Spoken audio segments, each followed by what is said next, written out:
What's up, guys? It is time for more Callous Crew Challenge, and we are in the semifinals. If you've been following along to this point, which I hope you have, every single match that has happened so far is available here on my YouTube channel, so check those out so you're up to date with the tournament.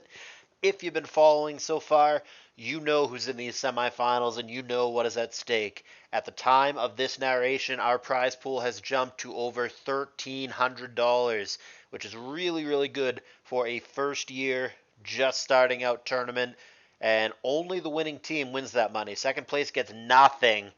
So these guys are inching closer and closer to their shot at the finals and the money. Top four, 12 teams out of the 16 already out. These guys already in the top 25%, but like I said, only first place is going to win. So today, in this video, we're going to go over the full series between Team El Cabron and Carapinga in the semifinals on the lower side of the bracket.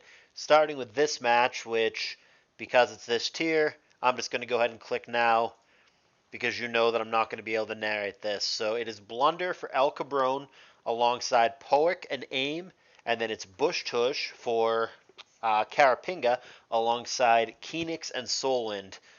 Both Solwind and Bush Tush undefeated up to this point. Blunder, on the other hand, did lose his opening match, but is looking to get a little bit of redemption here.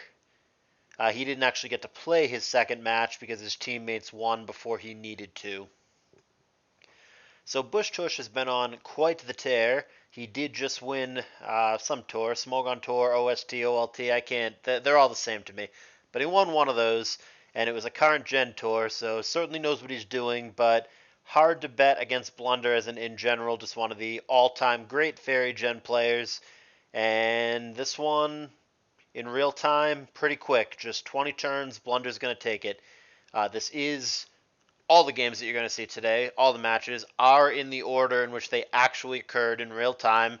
So 0-0 the score at this moment. Blunder takes the game one lead. If he wins here, then it's just a 2-0 and his team gets the lead. Whereas if Bush Tush wins, same deal. It's just his team gets the lead. This is not directly for elimination because it is the first match. So here's the second game. Go ahead and switch the sides for continuity. It's going to be again Blunder on the bottom and Bush Tush on the top. And it's more Fairy Gen action. Gen 8, as you guys can see. Good old Sword and Shield, which I know only the very, very baseline of from managing it and watching it in SPL or whatever, but never actually played it, don't have any interest in playing it, and certainly don't know the intricacies enough to narrate it. But I promise that there is more to this video, or I wouldn't just do this. It's going to be the whole entire series in this one video between these two teams. We're going to see which of these two squads is going to the finals. We're going to find that out in this video.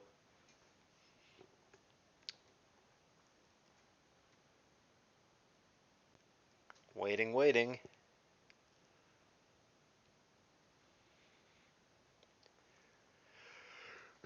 Good old Sword and Shield. Maybe if this tournament returns next year, I will have somebody who knows these gens do the commentary. For now, you're stuck with me. I do want to mention, for those of you following this tour, certainly for everybody in the Discord, maybe there's people who only watch on YouTube, I don't know, but if you're not in the Discord, you should join it. That is in the description, and I will be linking it to everybody in the Discord.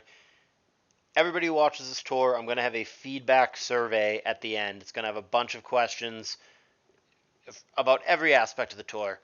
It's not a long survey. It's going to take you all of 2 to 3 minutes to fill out, and it's going to really, really inform me and give me constructive criticism, and it's going to shape the future of this tour, if there even is a future of this tour. That's going to be in the survey. Do you even want there to be a second edition of this tournament?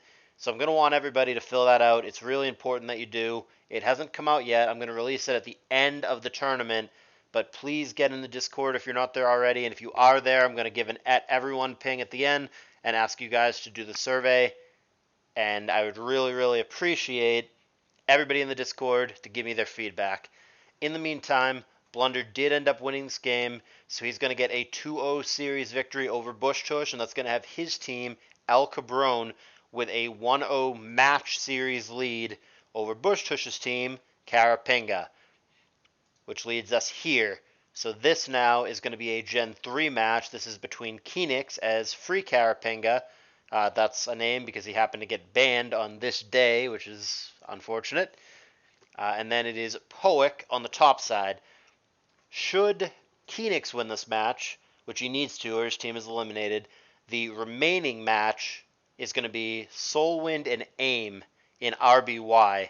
And as good as Soulwind is, you hear that name and you wonder, does AIM even play RBY or whatever? Yes, he does, and it's RBY, so anything can happen, and you can't feel too confident about that. Poick, on the other hand, if he wins, we're done. That's it. El Cabron to the finals. So let's find out. This one is ADV, so certainly I can and will narrate this. And I'm going to go ahead and switch the sides for continuity. So we're going to have Poick, who is with Blunder, on the bottom for El Cabron. Free Carapinga, Kenix on the top. So they both have a zap lead. They both go for T-Bolt on turn 1, but then they opt for different choices. It's a BP out to a T-Tar and a T-Wave, respectively, which lands and does not get lummed away. It shows itself to be some kind of mixed tar, going for Fire Blast. He very well may have HP Grasp, but he's slower than Pert now, so he's got to be careful. And indeed, Poick is not afraid, stays in, goes for Surf. That is quickly met by a Coon on the other side. That Calm Minds up as Swampert retreats, and Skarm comes in. +1 Hydro Pump, huge chunk there at 76%, as Poick does not respect that possibility and spikes up rather than phasing it. He now dodges Hydro Pump to not simply lose his Skarm, which is unlucky for Kenix.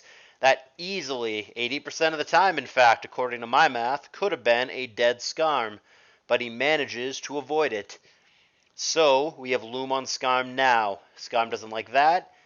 Interesting that he allows the meta to sleep rather than the weakened Skarm that already got one layer down. I don't know that I love that decision, but that's the decision that he made, and well, I guess that's why. That makes more sense. He does, in fact, have Sleep Talk. Focus Punch there was about to get him in the face, but he Sleep Talk exploded, which is a pretty damn rare occurrence, if I do say so myself. But it results in a trade, and it explains why he let the meta take the sleep. Ice Beam shown. Decent damage on Pert, but again, Pert is definitely faster here because of the para. And it's going to be a Surf. And again, it is immediately the Coon in this 5-5 game with 2 unreveals on each side. Hydro Pump 44% in exchange for Toxic. Seems fine, especially with it being a Protect Swampert, who can really get some mileage out of that if it happens to be a non-rest Coon. Calm Mind on the Protect seems pretty straightforward and obvious to me. Skarm comes in at this point, and that is melted by Hydro Pump, as it should have been earlier, leaving us with Poick behind 4-5. But only briefly, because Double Edge is going to make it 4-4. A second normal resist is shown. This time it's Jirachi. That comes in, shows lefties, even though they basically all have that, pretty much a given. Calm Minds up as Zapdos comes in, +1 Psychic, good chunk. But he's going to eat a T-Wave. Certainly against a poke that sometimes relies on its speed, especially if it is a more aggressive Jirachi. That T-Wave is going to be devastating. Poick in real time went down to just 15 seconds there to get that T-Bolt off, but he's rewarded with a full para. That's going to result in Kenix foddering off his T-Tower. We end up with Zap on Zap here. The faster one seemingly belonging to Kenix. And indeed, he gets his Thunderbolt down first, leaving us in a 3-3 with 1 unrevealed for both. Rachi comes in, hoping for anything but Earthquake, and he will be successful in that endeavor. He finds a Rock Slide, though he could get para-flinched out here. He does paralyze as Last Poke T-Tar comes in for Poick, immediately met by Last Poke Doug from Kenix, and that better be an Adamant Doug, which it might have been with that damage roll. It's unclear. But when he fails to kill, he concedes on the spot. It is an Earthquake there from T-Tar as opposed to a second Dragon Dance, which... does that matter? Yeah, I guess not, given the game state. Zapdos would have died, and Jirachi would have died, and he would have outsped both. So I guess the second DD was, in fact, not necessary there. Good enough. The DD Tower would have cleaned it up, pending a Rock Slide miss, which I don't agree with the concession for that reason. If I'm Phoenix, I would have given him a chance to miss Rock Slide. HP Bug doesn't kill from here. If that is his last move, Earthquake obviously doesn't kill Zapdos from here. You might as well give it a shot.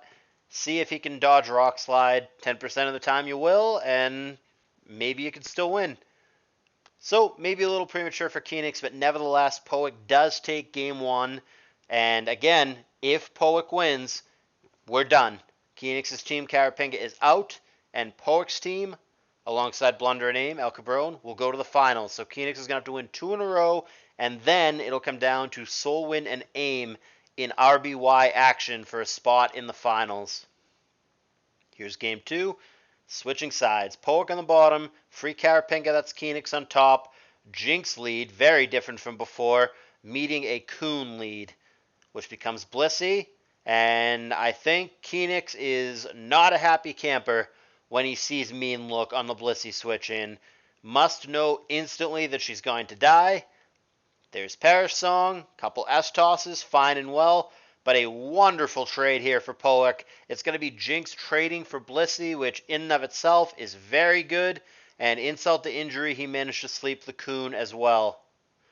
Now granted, it could be a sleep talk Coon, but overall, being put to sleep by the other guy's lovely kiss can't be a good thing. And there, in fact, is the Jinx taking out the Bliss via Perish Song. She's gone, and straight up advantage for Poick, who not only killed a poke, but also put another to sleep. Really good start for him. Here's Claydol coming in. Psychic. Very little damage, but there is a Specs drop, if that matters. Coon comes in now. Doesn't care about Surf, but might care about a potential T-Bolt here.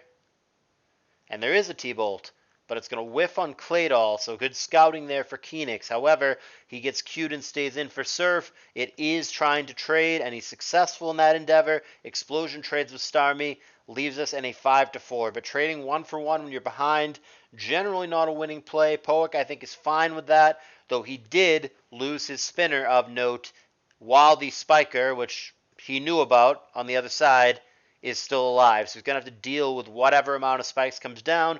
At the moment, that is one layer. Coon has not woken up from its nap yet. He's going to try here but not succeed. And he's going to be met with a Psychic from Mixed Meta, which showed HP Fire earlier. Psychic again, and Coon will not wake up. Out of the way we go. Here's Jirachi. And here's Metagross. Sure. Wish coming down at this point for Rachi. And there's Coon. That's a decent trade for Phoenix since the Coon was so low and it was asleep. They awkwardly both switch in Dugtrio at the same time, unrevealed Dugtrio at the same time. Poick either is faster or wins the speed tie, but he kills Phoenix's Dugtrio, which is obviously not what Phoenix was going for when he made that play. And that puts Phoenix between a rock and a hard place. And he can't even go down to last poke Rachi in this situation like he normally would to avoid phasers or whatever, because then Jinx could just click Perish Song and we'd be done here regardless of what the Rachi does. Sleep and Mean and Perish is a nasty combination. Trapping something at all, never mind trapping it and putting it to sleep while it waits to die. Dirty, dirty. Probably something, honestly, that we should consider banning. In other generations, Trap plus Perish is not allowed. Perhaps it shouldn't be here, but that's neither here nor there at this moment. It is allowed in ADV, and man, does it matter here. With help of the Dugtrio, making it so the Rachi cannot switch out of its final Perish Song turn.